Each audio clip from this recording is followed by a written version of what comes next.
afternoon, everyone. We are going to discuss the Chapter 3 of Philippine History. In this chapter, we are going to discuss the making sense of the past historical interpretation. I'm Dave Zamponsa from BSHM 1A, and this is my part of our report in Philippine History, Chapter 3. Making sense of the past historical interpretation. History is the study of the past, but a more contemporary definition is centered on how it impacts the present through its consequences. Kasaysayan ng pag-aral ng nakaraan, mayroon pong isang mas pagkakaiba ay nakaka-epekto sa kasalukuyan sa pamamagitan ng kamalayan nito. Doon po sa binasa ko, mayroon pong isang doon pagkakaiba na hindi po wala pong ganong katotohanan o hindi pa kumpleto yung ebidensya para gumawa ng kasaysayan. Jeffrey Barlow defines history as attempt to discover on the basis of fragmentary evidence the significant things about the past. Si Jeffrey Barlow po ay isang tumutukoy sa bilang pagtatangkang tuklasin ang nakaraan. Nag-hesitate po siya na gumawa po ng sarili niyang sulat base po sa kanyang mga nakalap na mga ebidensya na hindi pa po ganong makabuluhan o hindi pa ganong totoo tungkol po sa nakaraan. Sumulat din po siya ng mga libro sa pamamagitan po ng kanyang katotohanan na mahigpit niyang pinag-aralan, pero hindi po sapat yung maginawa niyang kasaysayan na wala pa po siyang ganong ebidensya na gumawa ng kasaysayan. He also such judgments of historians on how past should be seen make the foundation of historical interpretation.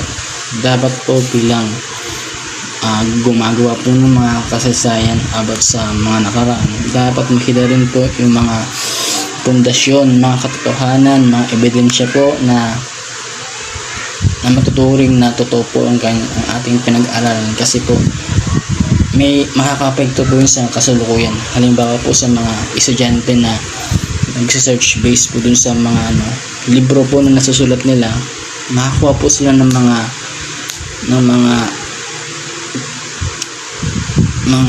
facts, makakuha po sila ng mga base po dun sa mga research na ginagawa nila. The Code of Kalansiam is a mythical legal code in the epic history Maragtas. Before it was revealed as a hoax, it was a source of pride for the people of Aklan. In fact, a historical marker was installed in the town of Batan, Aklan in 1956.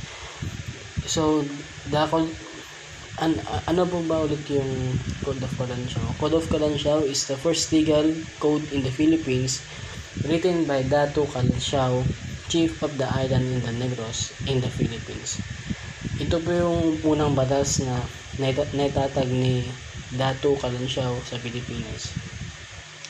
Pero maraming history ang hindi makapaniwala sa batas na itinatag, kasi po parang hindi po siya, kulang po yung information bago na itatag po itong batas na to. Then yun po, yung history po nung dati ay hindi po naniniwala na nakahalikha po sila ng batas na hindi pa sure or wala pa ganong evidence or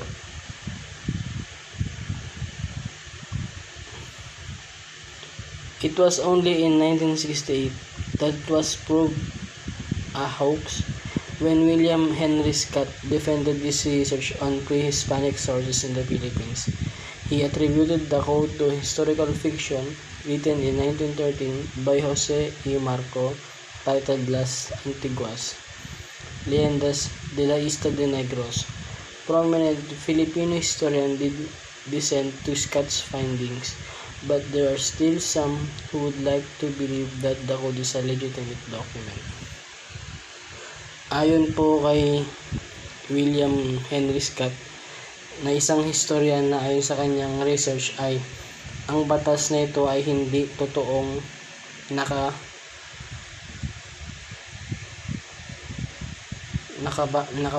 nakabatas at ito ay isang lamang kabaliwan o kalibangan.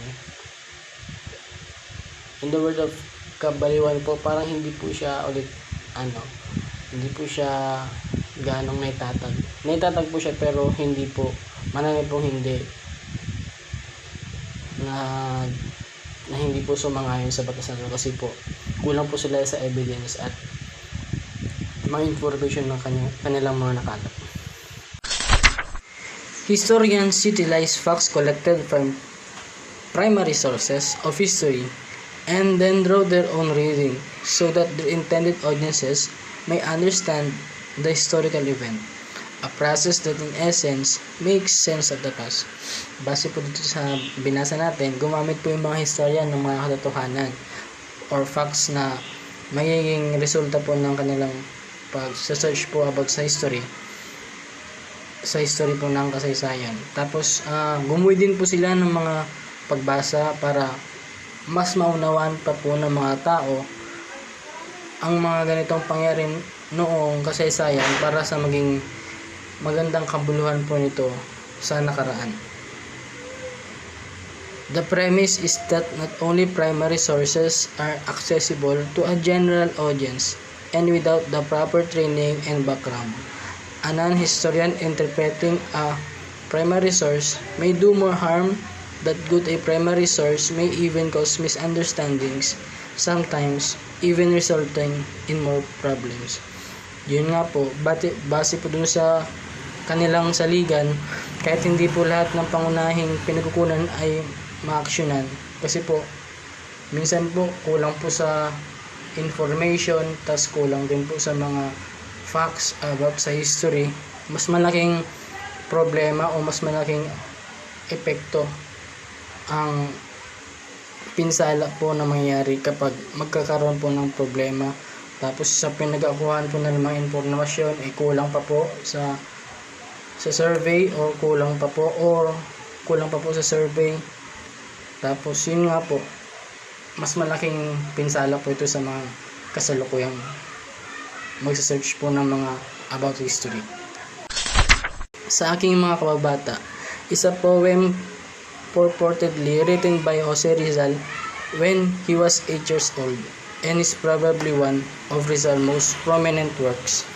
There is no evidence to support the claim that this poem, with the now immortalized lines, ang hindi magmahal sa kanyang salita, mas mahigit pa sa hayop at malansang isda, was written by Rizal, and worse, the evidence against Rizal's authorship of the poem seems all unassailable. Doon po sa word po ni Jose Rizal na ang hindi magmahal sa kanyang salita, mas higit pa sa malansang isda. Yung word po niya yan ay isa po sa mga pinakatanyag na kasabihan ng ating pambansang bayani na si Jose Rizal. At doon po din sa sinulat po niyang tula na sa aking mga kababata, at sinasabing ito'y nisulat niya noong siya'y 8 taong gulang pa lamang. Tunay ngang hanggang sa kasalukuyan ay tumimo ito sa puso't isipan ng mga Pilipino mula sa iba't ibang henerasyon. Exploring multiple perspectives in history requires incorporating source materials that reflect different views of an event in history, because singular historical narratives do not provide for space to inquire and investigate. Different sources that counter each other may create space for more investigation and research, while providing more evidence for those truths and these sources agree on. Different kinds of sources also provide different historical truths. An official document may note different aspects of the past than, say, a memoir of an ordinary person on the same event.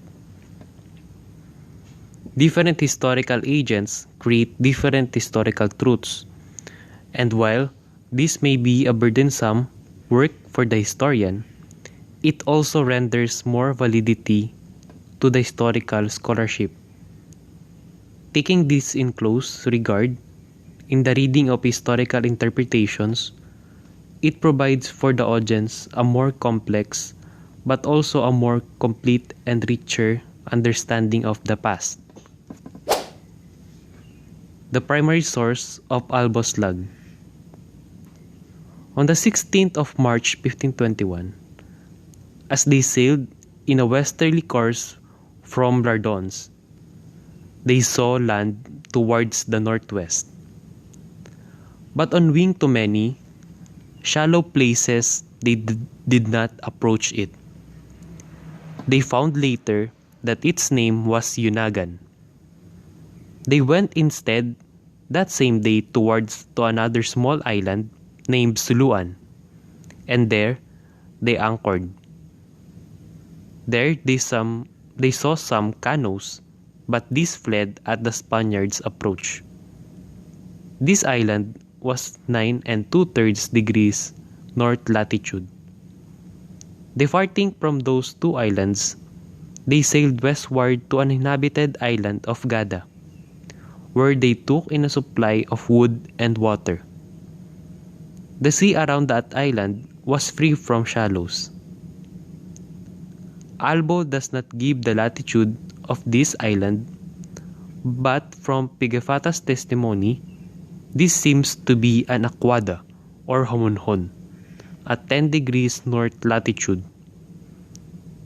From that island, they sailed westward towards a large island named Ceylani that was inhabited and was known to have gold.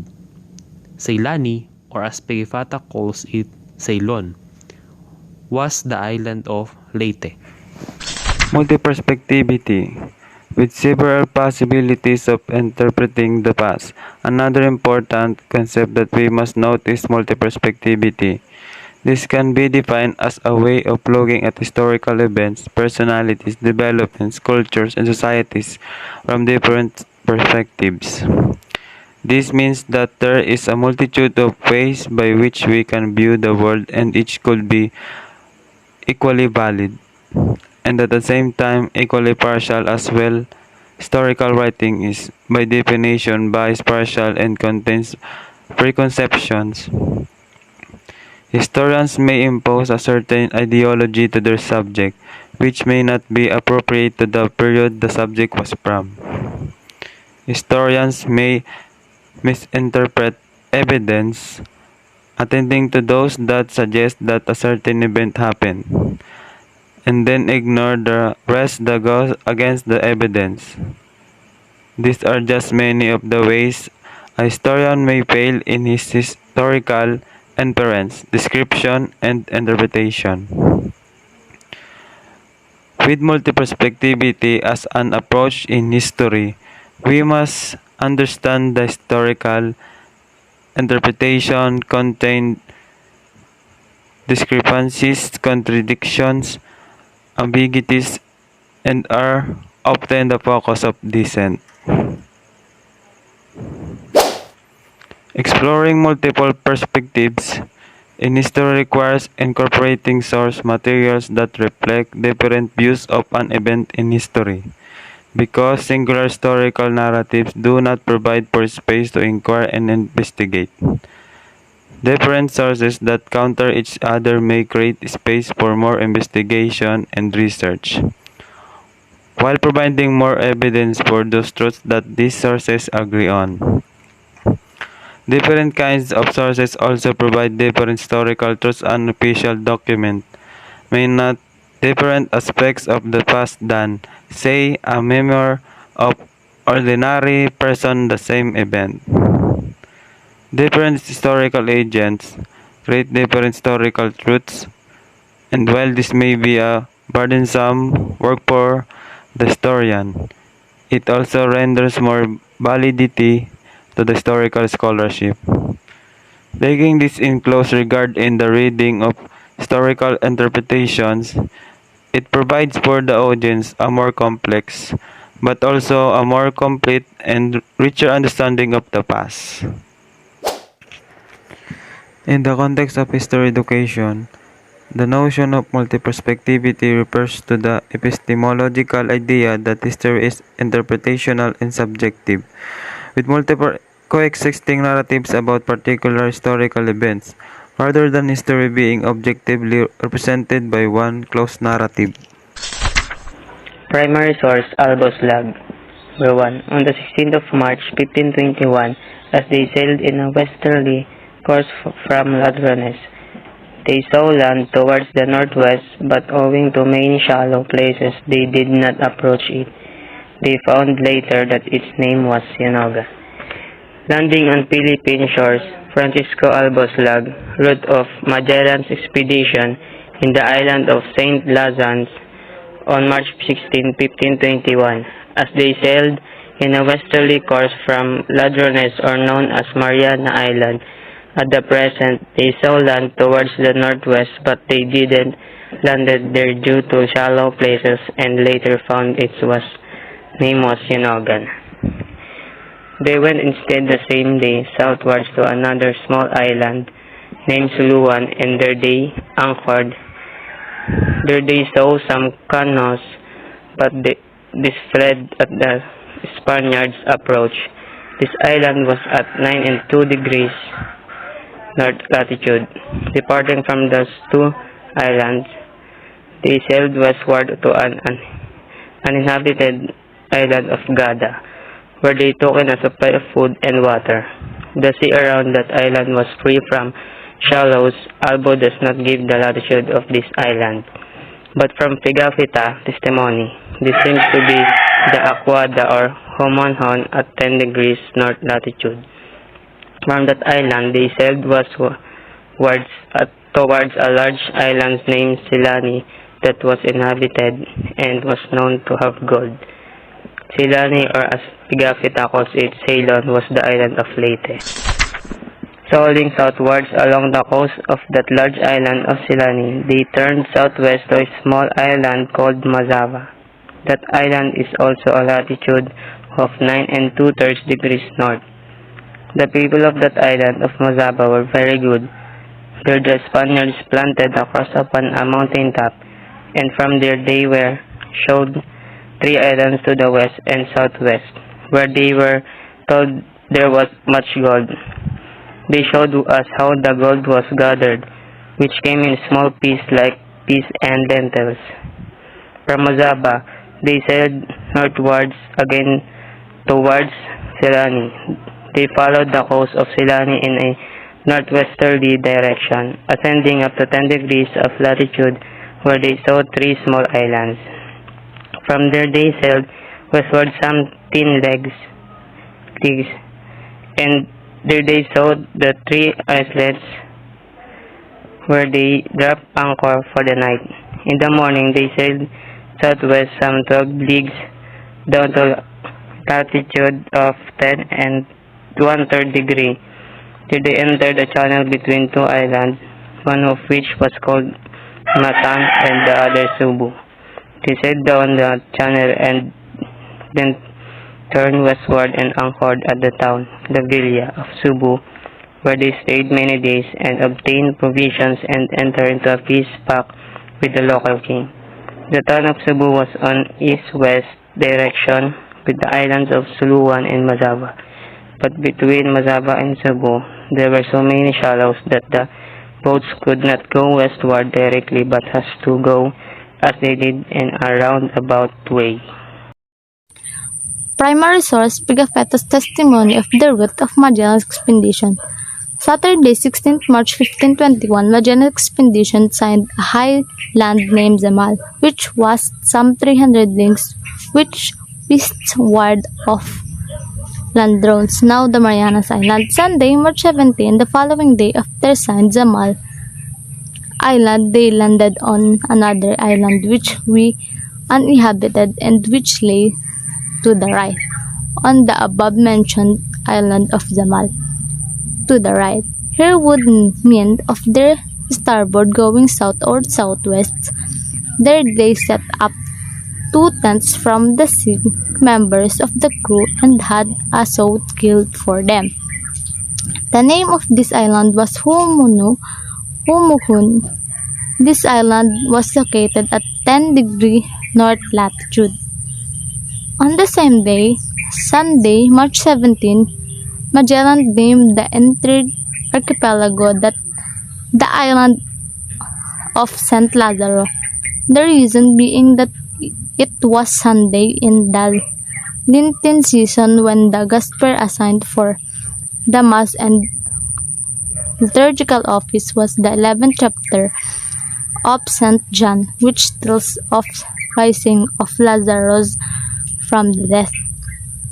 Monday, March 18, in the afternoon of their second day of that island, they saw a boat coming toward them with 9 men in it. An exchange of gifts was effected.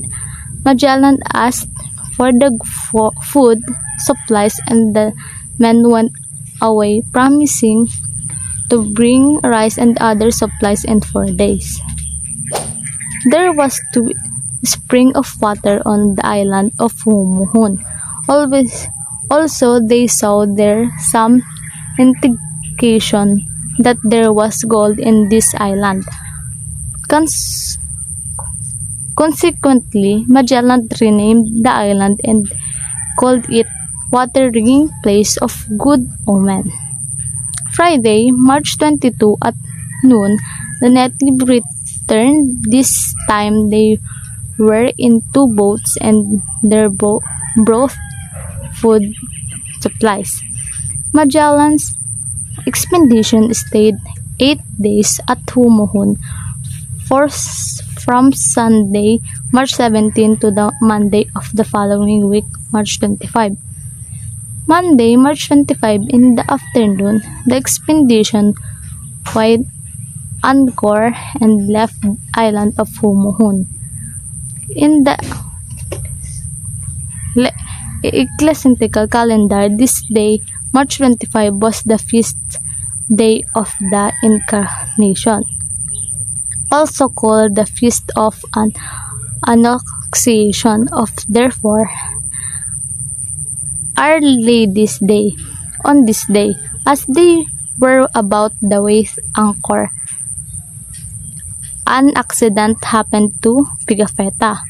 He fell into the water but was rescued.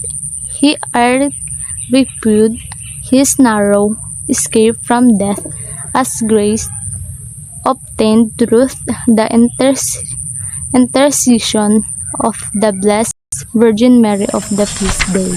The route taken by the expedition after leaving Homonhon was toward the west-southwest between 4 islands, namely Sinalo, Wananghan, Ibuson, and Albarien. Very probably, Sinalo is a misspelling in the Italian manuscript for what Pigafetta in his map calls Celion and Albo calls Celiani, namely the island of Leyte, Wananghan.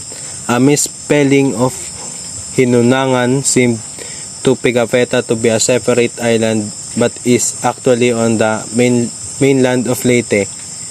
On the other hand, Hibuson or Pigafetta's Ibuson is an island east of Leyte's southern tip. Thus, it is easy to see what Pigafetta meant by sailing toward the west-southwest past those islands.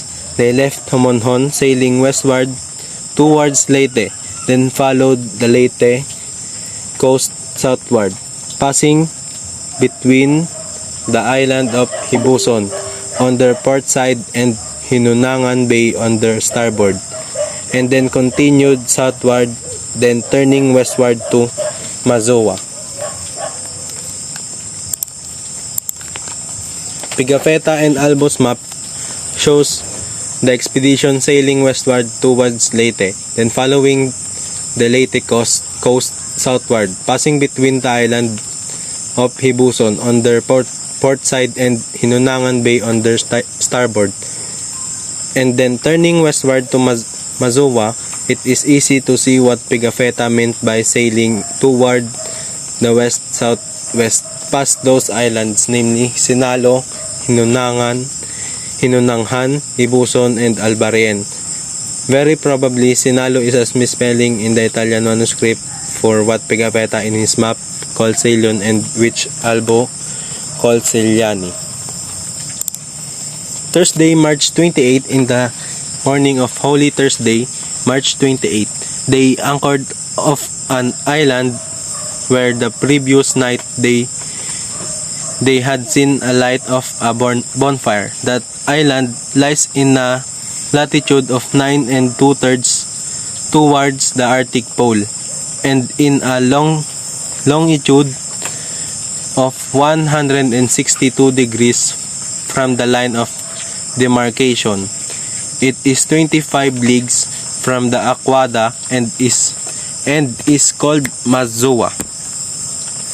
They remained 7 days on Mazoa Island. Thursday, April 4, they left Mazoa bound for Cebu. They were guided thither by the king of Mazoa, who sailed in his own boat. Their route took them past 5 islands, namely Ceylon, Bohol, Canighan, Paybay, and Gatighan. At Gatighan, they sailed westward to the 3 islands of the Camotes group, namely Poro, Pasihan, and Ponson. Here the Spanish ships stopped to allow the king of Mazoba to catch up with them. Since the Spanish ships were much faster than the native Balanghay, a thing that excited the admiration of the king of Mazoa. From the Camotes Island, they sailed southwards towards Zubo. Sunday, April 7, at noon they entered the harbor of Zubo, or Cebu.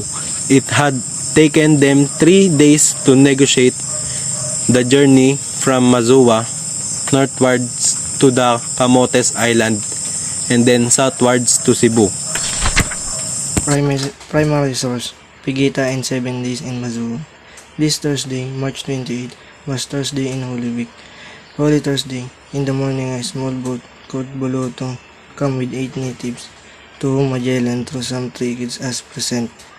2 hours later, 2 larger boats come, in one of which the native king sat under an awning of mats. Magellan sent his native interpreter ashore in a small boat to ask the king in he could provide the expedition with the food supplies, and to say that they had come as friend and not as enemy. In reply, the king himself came in a boat with 6 or 8 men, and went up Magellan's ship and exchanged gifts. Saturday, March 30. Pigafetta and his companion had spent the previous evening feasting and drinking with the native king and his son. Pigafetta deplored the fact that, although it was Good Friday, that they had to eat meat. The following morning, Saturday, Pigafetta and his companion took leave of their host and returned to the ship. Sunday, March 31, early in the morning of Sunday, the last of March and Easter Day, Magellan sent the pieces ashore with some men to prepare for the Mass. Later in the morning, Magellan landed with some 50 men, and Mass was celebrated, after which a cross was venerated. Magellan and the Spaniard returned to the ship for the noonday meal, but in the afternoon they returned ashore to plant the cross on the summit of the high seal. In attendance both at the Mass at the planting of the cross were the king of Mazoa and the king of Butuan. Magellan asked the king of Ceylon which ports he should go to in order to obtain more abundant supplies than were available in the island. They replied that where 3/4 of Jews from Ceylon, Cebu and Calagaan. Magellan then said that he wished to go Cebu and to depart the following morning. The king replied that the pilot would should be available anytime, but later that evening, the king of Mazuru changed his mind and said that he should conduct Magellan himself. He asked Magellan to send him in to help with the harvest. Monday, April 1, Magellan sent men ashore to help with the harvest, but no work was done that day because the two kings was sleeping or drinking both theirs the night before. Tuesday, April 2 and Wednesday, April 3 worked on the harvest during 2 days. Tuesday and Wednesday, the 2nd and 3rd of April. Thursday, April 4, they leave Mazon bound for Cebu using the primary sources available. Yusef, Rice, Miguel, Bernard in his word Butuan or Liwasawa, the site of the first mass in the Philippines. Re-examination of evidence 1981 laps down the argument that in the Pegapita account, a crucial aspect of Butuan was not mentioned. The river Butuan is a river settlement situated southwest of the Agusan River. The beach of Maso is in the delta of said river. It is a curious omission in the account of the river, which makes part of the distinct characteristic of Bhutan's geography that seemed to be too important to be missed. Primary source: excerpts from Montero's account of the Cavite Mountain. The abolition of privilege enjoyed by the laboratories of the Cavite of exam. According to some, the cause of the insurrection petition from the tribute was there were however other causes. The Spanish Revolution, which overthrew a secular throne, was the determining circumstance which gave rise among certain Filipinos to the idea of attaining their independence. It was toward this goal that they started to work with the powerful assistance of the certain section of the native clergy, who out of speech toward parents made common cause with the enemies of the mother country. At various times, but especially in the beginning of year 1972, that of authorized receiving anonymous communication with the information that a great uprising would break out against the Spaniards the minute the fleet at Cavite left for the south, and that all would be assisted, including the French. The conspiracy had been going on since the days of La Torre with utmost secrecy. At times that principal leaders meet in the house of the Joaquim Pardo de Tavera or in that of the native priest Juanito Zamora. Primary source: excerpt from the official reports of Governor Izquierdo. On the Cavite Mutiny of 1872, the insurrection was motivated and prepared by the native clergy, by the mestizo and native lawyers, and by those known as abogadillos.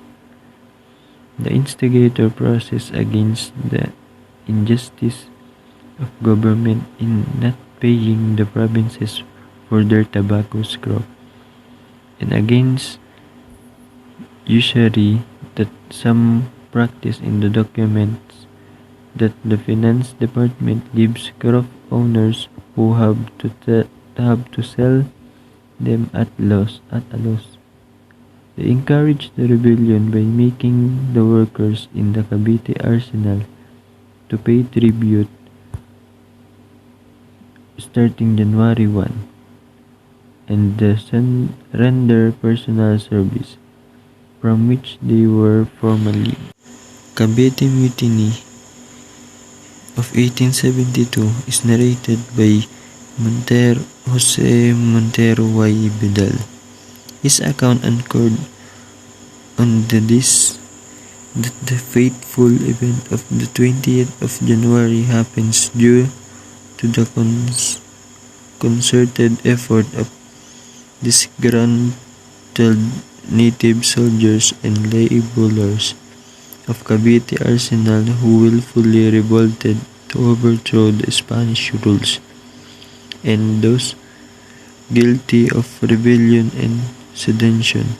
By such acts, the execution of prominent critics of the Spaniards and friars by the Spanish official are justified, and the sentence of the life imprisonment and deportation of some natives critical of their incongruous rules is unquestionably legit, if not morally blurred. In the Spaniards' account, the event of 1872 was premeditated and was part of the big conspiracy among the educated leaders, mestizos, lawyers, and residents of Manila in Cavite. They allegedly planned to liquidate high-ranking Spanish officials, then kill the friars. The signals they identify among these conspirators of Manila and Cavite was the rocket fired from Intramuros. The account of Jose Montero y Vidal was made credibly possible by no less than Rafael de Izquierdo, the Governor-General of the time when the revolt of 1872 happened. The account details that on 20th of January 1872, the district of Sampaloc celebrated the feast of the Virgin of Loreto, and came with it were some fireworks display. The Caviteños allegedly mistook this as the signal to commence with the attack. The 200 men contingently led by Sergeant Lamradid attacked the Spanish officer at the site and seized the arsenal. Izquierdo, upon learning of the attack, ordered the reinforcement of the Spanish force in Cavite to quell the revolt. The revolution was easily crushed when the Manileños, who were expected to aid the Caviteños did not arrive. Leaders of the plot were killed in the resulting skirmish, while Father Gomez Burgos and Zamora were tried by a court of martialed, the sentence to be executed. Others who were implicated, such as Regidor Jose and Pio Basa, and the other Filipino lawyers were suspended from the practice of the law. Arrested, the sentence of the life imprisonment of Joaquin Pardo de Tavera, Antonio Ma, the Marcianan Island, Izquierdo dissolved the native regiments of artillery and ordered the creation of an artillery force composed exclusively by Peninsulares. On 17th of February 1872, the Gamborsa were executed to serve as a threat to Filipino never to attempt to fight the Spaniards again. Trinidad Pardo de Tavera, he denies that there was any plot to overthrow Spanish rules. The accident was mere mutiny by native Filipino soldiers and laborers of the Cavite arsenal, who turned out to be dissatisfied with the abolition of their privileges. Primary source excerpt from Pardo de Taveras' account of the Cavite Mutiny. The mutiny of the soldiers in Cavite was used as a powerful level by the Spanish resident and by the Friars. Up to that time, there had been no intention of secession from Spain, and the only aspiration of the people was to secure the material and education advancement of the country. According to this account, the incident was merely a mutiny by Filipino soldiers and laborers of the Cavite arsenal to the dissatisfaction arising from the policies of Izquierdo. Ayon dito, isang malakas na antas ng residente ng Espanya ang ginamit ng mga nagalasang mga sundalo at ng mga tao hanggang sa panahon na iyon ay walang balak na humiwalay mula sa Espanya at ang hangarin lamang ay masiguro ang pagsulong ng material at edukasyon. Tavera is of the opinion that Spanish friars in Izquierdo used the Cavite Mutiny as a way to address other issue by blowing out of proportion the isolated mutiny attempt. Ayon dito, ginamit ni Izquierdo ang Cavite Mutiny upang matugunan ang iba pang issue sa pagbuga ng proporsyon.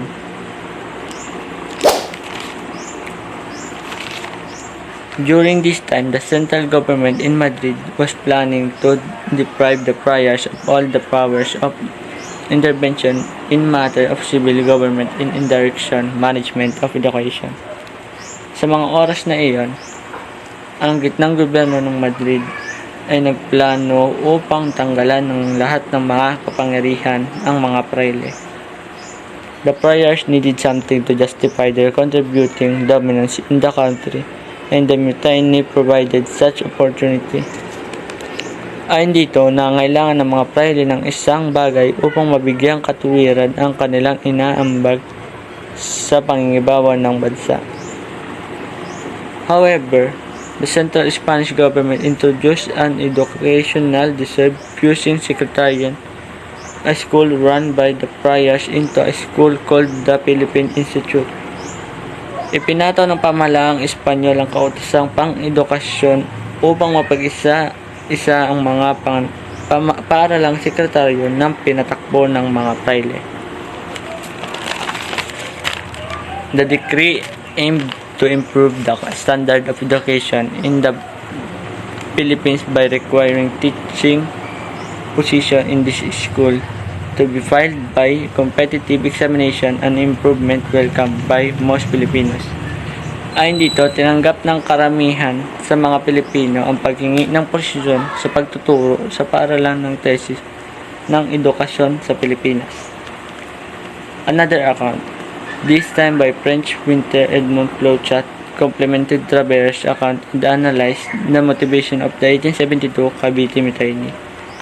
Ayon dito, umakma sa Travere's account at sinuri ang motibasyon ng 1872 Cavite sa pamamagitan ng French Winter Edmond Flochat. Primary source served from Pusyo account of Cavite Mutiny. In regard to school, it was previously decreed that there should be in Manila a Society of Arts and Trades to open in March of 1871. To repress the growth of liberal teachings, General Izquierdo suspended the opening of the school. The day previous to the scheduled inauguration, the Filipinos are due to render service on public roads construction and pay taxes every year, but those who were employed at the maestranza of artillery, in the engineering shop and arsenal of Cavite were exempt from this obligation from immemorial. Without preliminaries of kind, a decree by the governor withdrew from such old employees their retirement and privilege and classified them into the ranks of those who work on public roads. The friars used the incident as a part of a larger conspiracy to cement their dominance, which started show cracks because of discontent of the Filipinos. This showcased the mutiny as a part of greater conspiracy in the Philippines by Filipinos to overthrow the Spanish government. Unintentionally and more so prophetically, the Cavite Mutiny of 1872 resulted in the martyrdom of Comborza and paved the way to revolution culminating in 1898. Ito ang panahon kung kailan nagari ang gobyerno ng Espanya sa ating bansa noong 1872. Nang pilitin nila ang mga Pilipino na magtrabaho para sa kanila, tumanggi silang bigyan ang mga Pilipino ng pribilehiyong nararapat bilang mga manggagawa. Kaya't nang magpasya ang tatlong pari na nangangalang Gomborza na muling makuha ang kapangyarihan at kalayaan, nilayon nilang taglayin ang gobyerno ng Espanya sa Pilipinas ng kalaunan ay naging isang tagumpay. Primary source result retraction. I declare myself a Catholic and this religion in which as I was born and educated, I wish to live and died. I retract with all my heart whatever in my words, writing, publication, and conduct has been contrary to my career as son of the Catholic Church. I believe and I confess whatever she teaches and I submit to whatever she demands.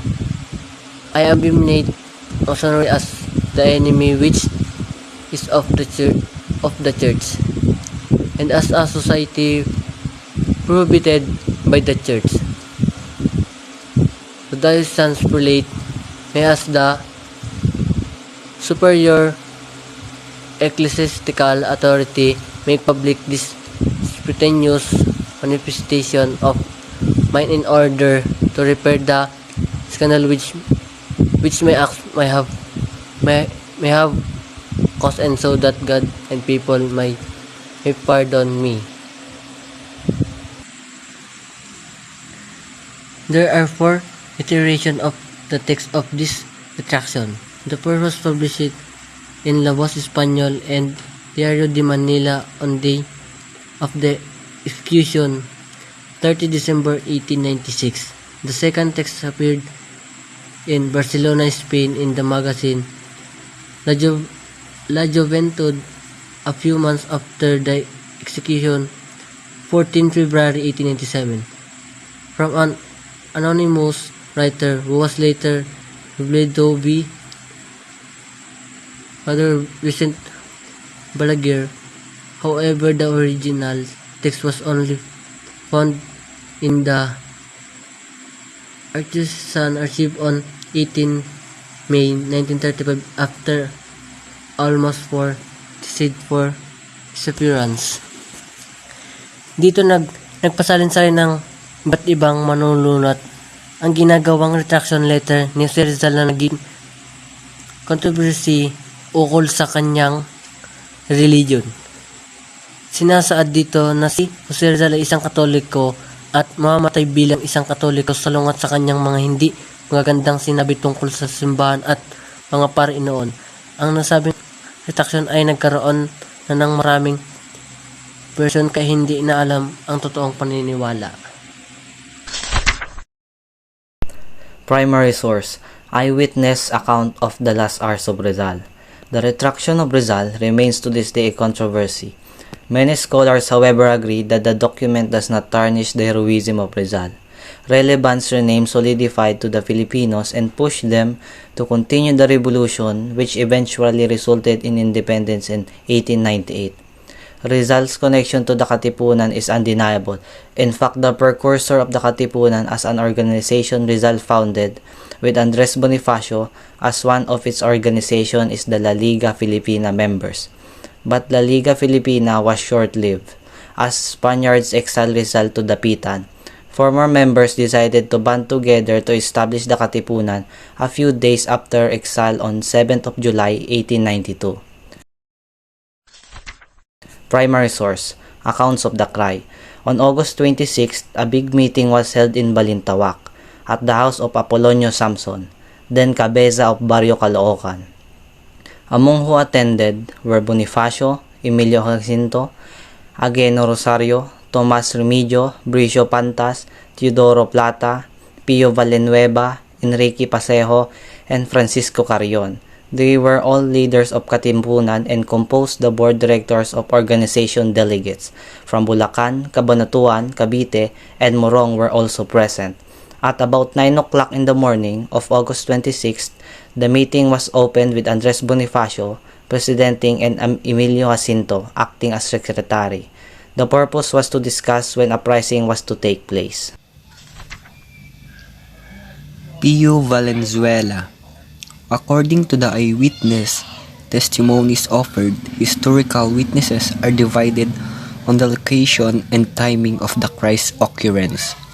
Balintawak, Kangkong, Pugadlawin, and Bahay Toro have been identified using primary and secondary sources, with the dates varying August 23, 24, 25, or 26. With caution, read Valenzuela's account. He once told a Spanish inquiry that the cry occurrence on August 26, 1896 at Balintawak. Much later, on August 23, 1896, he published his memoir on the revolution.